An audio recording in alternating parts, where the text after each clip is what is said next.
हमारी जो क्लास चल रही थी, ये चल रही थी मैग्नेटिक सर्किट एंड ट्रांसफार्मर। तो ये जो मैग्नेटिक सर्किट एंड ट्रांसफार्मर वाली जो यूनिट है, उसमें सबसे पहले हमने स्टार्टिंग की थी फ्लक्स से। और ये क्या कर रही थी, मैग्नेटिक इफेक्ट को डिस्क्राइब कर रही थी। ये जो फ्लक्स है ये इनविजिबल मैग्नेटिक फोर्स लाइन है, और ये मैग्नेटिक फोर्स के इफेक्ट को डिस्क्राइब कर रही थी हमें। और उसके जस्ट बाद हमारा जो सेकंड पॉइंट था कि कैसे इस फ्लक्स का प्रोडक्शन हुआ है। सेकंड पॉइंट था production of magnetic flux, production.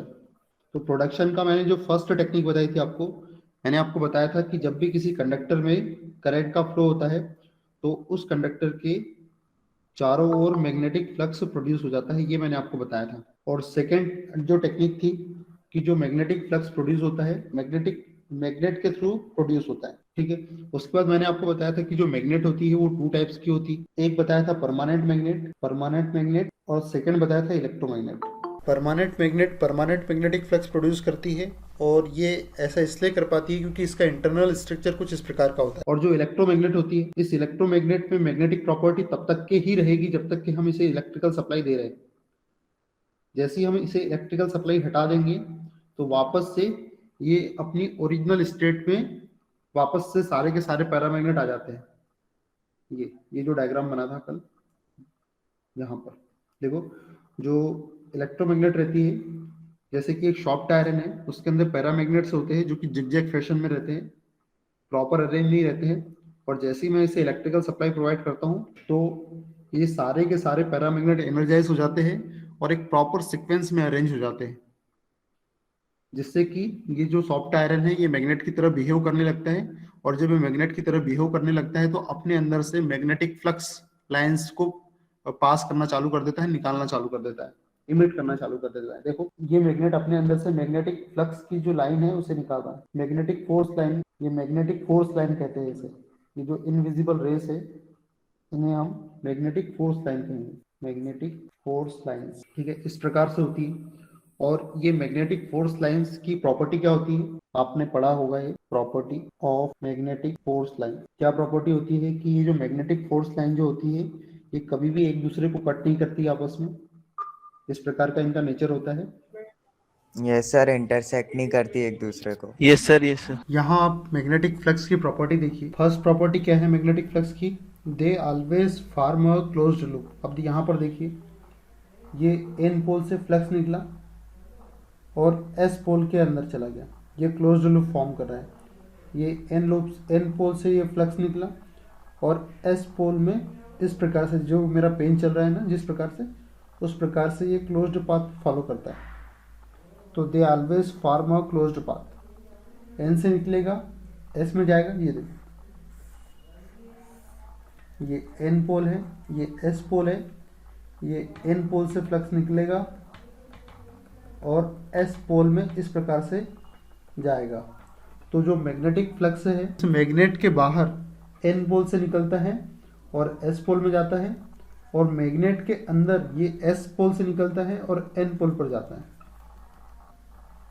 फिर second, they always start from north pole. देखो, नॉर्थ पोल से ये स्टार्ट हुआ है, नॉर्थ पोल से ये स्टार्ट हुआ है। They always start from north pole and ends in the south pole. और ये देखो, साउथ पोल में यहाँ एंड हो गया, ये साउथ पोल में एंड हो गया। They never intersect each other. एक दूसरे को, ये जो फ्लक्स लाइन है कोई भी एक दूसरे को इंटरसेक्ट नहीं करती। Fourth point, magnetic lines of force that are repelled to each other. ये जो लाइन है आपस में एक दूसरे को रिपल करती है। तो ये फोर्थ प्रॉपर्टी है, ये इंपॉर्टेंट है, आप याद रखिए। मैग्नेटिक फील्ड क्रिएट कैसे हुई है, मैग्नेट के कारण मैग्नेटिक फील्ड क्रिएट हुई है। अगर आपसे कोई पूछता है कि मैग्नेटिक फील्ड क्या है, तो मैग्नेटिक फील्ड यदि मुझे चेक करना है तो मुझे क्या करना पड़ेगा, एक यूनिट पोल लेना पड़ेगा। यूनिट पोल का मीनिंग होता है कि ऐसा पोल जो 1 वेबर फ्लक्स को इमिट कर रहा है, ऐसा पोल जो 1 वेबर। अच्छा, मैंने यहाँ पे जो आपको फ्लक्स समझाया तो मैंने आपको यहाँ पे ये नहीं दिखाया था। जो फ्लक्स है क्या है, flux is invisible magnetic force line which describe the effect of magnetic force. It is denoted by phi and its unit is weber. ये ऐड कर लो फ्लक्स के डेफिनेशन में। Yes sir. Yes sir. ठीक है, हमने फ्लक्स पढ़ लिया। फ्लक्स के बाद हमने कैसे उस फ्लक्स का प्रोडक्शन होगा वो देख लिया। और प्रोडक्शन का जो टेक्निक थी, एक तो करंट फ्लो करवाते हैं तो चारों ओर मैग्नेटिक फ्लक्स प्रोड्यूस होता है, और दूसरा मैग्नेट के थ्रू मैग्नेटिक फ्लक्स प्रोड्यूस होता है। और मैग्नेट भी दो टाइप्स की होती है, एक परमानेंट मैग्नेट और एक इलेक्ट्रोमैग्नेट। परमानेंट मैग्नेट में जो मैग्नेटिक प्रॉपर्टी होती है उसके इंटरनल स्ट्रक्चर के कारण होती है। और इस परमानेंट मैग्नेट को बनाने के लिए हम एक स्पेशल टाइप के मटेरियल का यूज करते हैं, जैसे कि एल निको एक अलॉय है, एल्यूमिनियम, निकिल और कोबाल्ट का, ये स्पेशल टाइप का। और साथ में फेराइट्स फेराइट्स का भी हम यूज कर सकते हैं परमानेंट मैग्नेट को बनाने के लिए, ठीक है। और इलेक्ट्रोमैग्नेट जब तक कि इलेक्ट्रिकल सप्लाई देंगे तब तक कि उसमें मैग्नेटिक प्रॉपर्टी रहेगी, और जैसे ही हम सप्लाई हटा लेंगे उसकी मैग्नेटिक प्रॉपर्टी फिनिश हो जाएगी। लेकिन ज्यादा एडवांटेज किसका होता है, क्या बोलना चाहिए, इलेक्ट्रोमैग्नेट ज्यादा एडवांटेज वाला होता है। क्यों ज्यादा एडवांटेज वाला होता है? ज्यादा एडवांटेज वाला इसलिए होता है क्योंकि इसमें कंट्रोलिंग मेरे हाथ में रहती है। जब मैं इस डीसी वोल्टेज की बैटरी को बढ़ाऊंगा या घटाऊंगा तो कंट्रोलिंग मेरे हाथ में रहेगी, तो उसके अकॉर्डिंग जो फ्लक्स प्रोड्यूस होंगे, फ्लक्स मेरे कंट्रोल में रहेगा, क्योंकि इलेक्ट्रोमैग्नेट में कंट्रोलिंग मेरे हाथ में रहती है। और फ्लक्स से क्या क्या डिपेंड करता है? फ्लक्स से डिपेंड करता है ईएमएफ। जो ईएमएफ होता है, जो जनरेट होता है जनरेटर में, प्रोपोर्शनल होता है D phi by D T. जब ये वोल्टेज मेरे कंट्रोलिंग में है तो फ्लक्स मेरे कंट्रोलिंग में है, और फ्लक्स मेरे कंट्रोलिंग में है तो इलेक्ट्रिसिटी का जनरेशन मेरे कंट्रोल में है।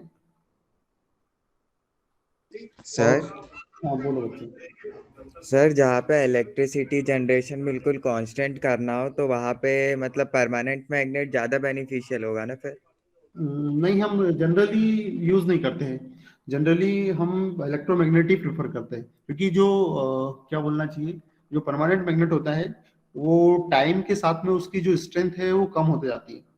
तो जो बड़े लेवल पे जहाँ जनरेशन होता है इलेक्ट्रिसिटी का, वहाँ हम प्रेफर करते हैं कि इलेक्ट्रोमैग्नेट का यूज हो, ठीक है। और मेनली जो डीसी जनरेटर का यूज अभी के समय में थोड़ा सा कम हो गया है। जब से एसी जनरेटर आए हैं, सिंक्रोनस जनरेटर आए हैं, तब से डीसी जनरेटर का यूज हम ज्यादा नहीं करते। और एक कारण और है, डीसी जनरेटर जो है वो ज्यादा कॉस्टली हो जाते हैं। अगर हमें उतनी ही इलेक्ट्रिसिटी जनरेट करना है तो डीसी जनरेटर कॉस्टली हो जाएंगे, और हम मतलब उसके लिए हमें इंसुलेशन भी ज्यादा लगेगा। जैसे क्या आगे हम पढ़ेंगे, जो आजकल हम 3 फेज 4 वायर सिस्टम पढ़ते हैं, 3 फेज 4 वायर सिस्टम पढ़ते हैं। तो यहाँ पर जो पर फेस वोल्टेज है, पर फेस वोल्टेज क्या हो जाता है, रिड्यूस हो जाता है। पर फेस वोल्टेज एक तो रिड्यूस हो जाता है, और दूसरा क्या है कि एसी सिस्टम में ट्रांसफार्मर है। एसी सिस्टम में एक बहुत क्या बोलना चाहिए, बहुत अच्छी डिवाइस, बहुत इंपॉर्टेंट डिवाइस, ट्रांसफार्मर का जब से इन्वेंशन हुआ है, तो ट्रांसफार्मर की एक प्रॉपर्टी होती है कि क्या करते हैं, हम पढ़ने वाले आगे डिटेल में पढ़ने वाले हैं। ट्रांसफार्मर की प्रॉपर्टी होती है कि ट्रांसफार्मर में जब हम वोल्टेज बढ़ाते हैं तो करंट कम हो जाता है। ट्रांसफार्मर में हम जब वोल्टेज बढ़ाते हैं तो करंट कम हो जाता है। तो करंट कम, क्योंकि जो ट्रांसमिशन होता है, रुको रुको शांत रहो एक मिनट। जब ट्रांसफार्मर की प्रॉपर्टी होती है कि जब हम वोल्टेज बढ़ाते हैं तो करंट कम हो जाता है, और जो इलेक्ट्रिसिटी का जो ट्रांसमिशन होता है लॉन्ग डिस्टेंस पे वो हमेशा हाई वोल्टेज पर होता है।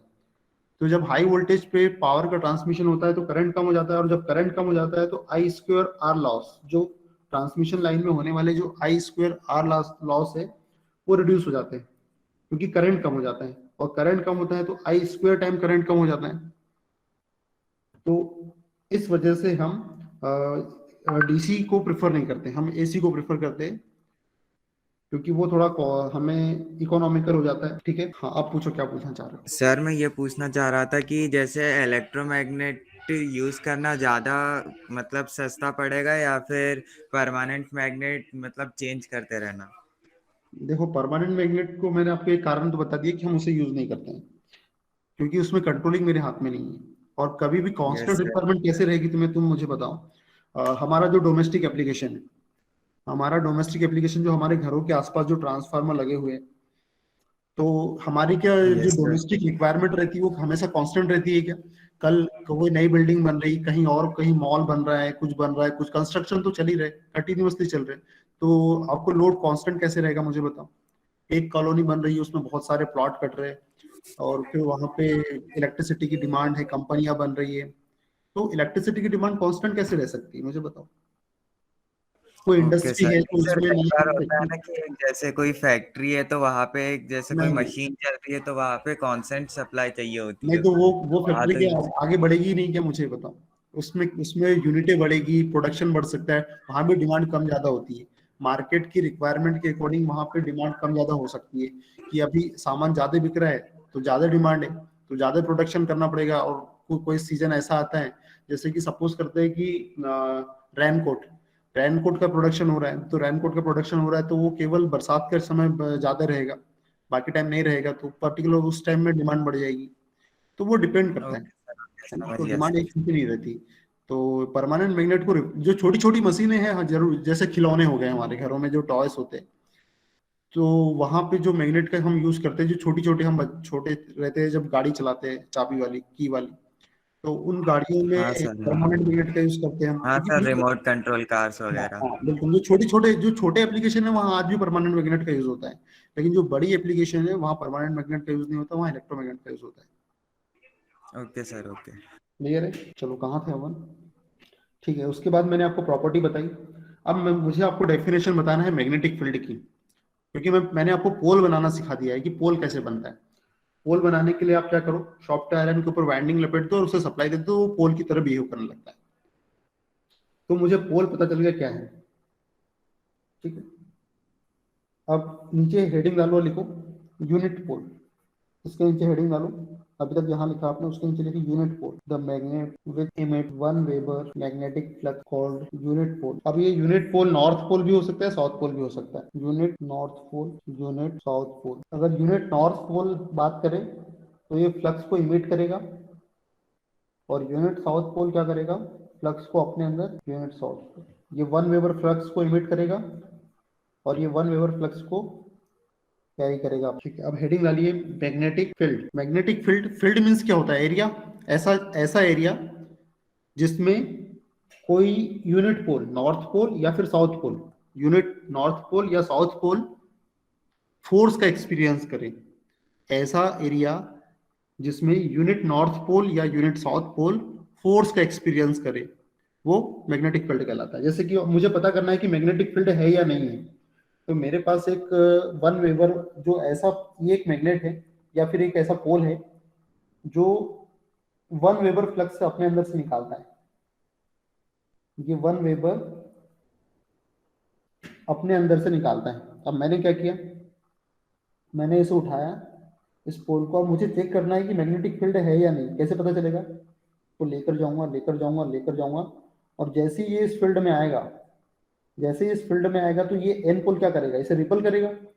ये एन पोल इसे क्या करेगा, रिपल करेगा। तो मुझे पता चलेगा कि ये मैग्नेटिक फील्ड है।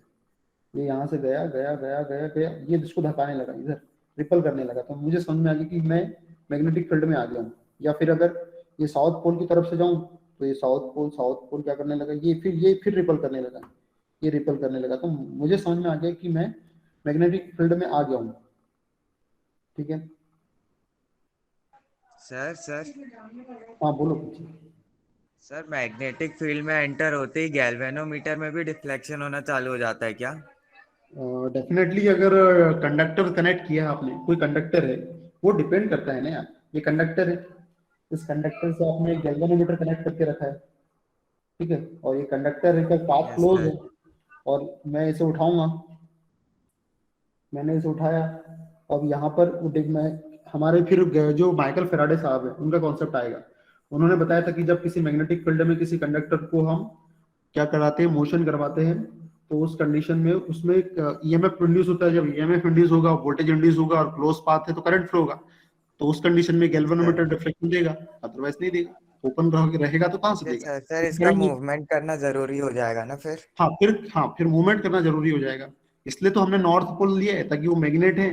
हमें पता है कि जो एक जैसे पोल होते हैं, एक जैसे पोल क्या करते हैं, रिपल करते हैं, अपोजिट पोल अट्रैक्ट करते हैं। तो वो वाली बात है, यस इसलिए हमने सर, समझ गया। मैग्नेट मैग्नेट को लेके आया। इसको test okay test sir, magnet okay. भी बोल सकते हैं, क्योंकि हम टेस्ट कर रहे हैं इस मैग्नेट का, इसलिए इसको टेस्ट मैग्नेट भी बोल सकते हैं। तो क्या लिखे, मैग्नेटिक फील्ड की डेफिनेशन क्या है, द फील्ड, साथ साथ लिख सकते हो, the field in which unit pole. अब यूनिट पोल कोई भी ले सकते हो आप, नॉर्थ पोल ले लो या साउथ पोल ले लो, उससे कोई प्रॉब्लम नहीं है। अगर नॉर्थ पोल ले लेंगे और नॉर्थ के पास ले जाएंगे तो वो अट्रैक्ट, वो रिपल करेगा। और नॉर्थ पोल यदि साउथ पोल के पास ले जाएंगे तो वो अट्रैक्ट करेगा, पर फोर्स तो लग ही रहा है ना। The field in which unit pole experience, बस अपने माइक ऑफ रखना, क्योंकि रिकॉर्डिंग में प्रॉब्लम होती है। इसके पहले वाली क्लास में रिकॉर्डिंग डिस्टर्ब हो गई थी पूरी तरीके से। The field in which unit pole experience attraction and repulsion, attraction क्या करते हैं बेटर है, या repulsion force called magnetic field. Copy करो इसे, ये डायग्राम बनाओ इसके नीचे।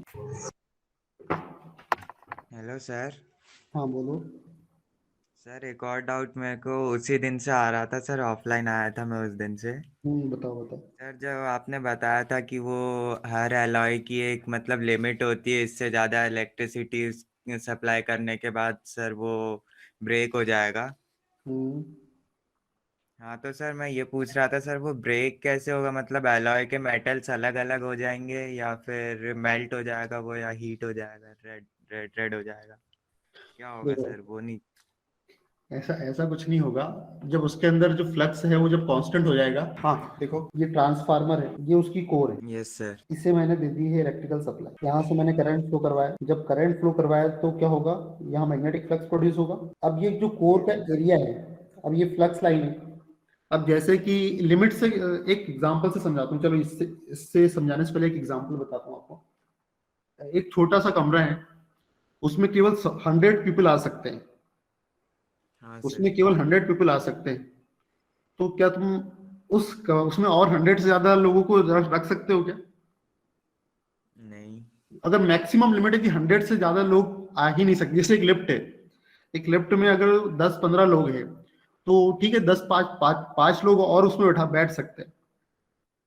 ठीक, लेकिन अगर यस सर। 5 के बाद भी अगर आपने उसमें पब्लिक को बैठाला तो क्या होगा, या तो वो लिफ्ट नीचे आ जाएगी, यस है ना? सर। तो अब ये जो कोर है, अब इसका एरिया इतना सा ही है, इतना एरिया है इसका, इतना एरिया है इसका।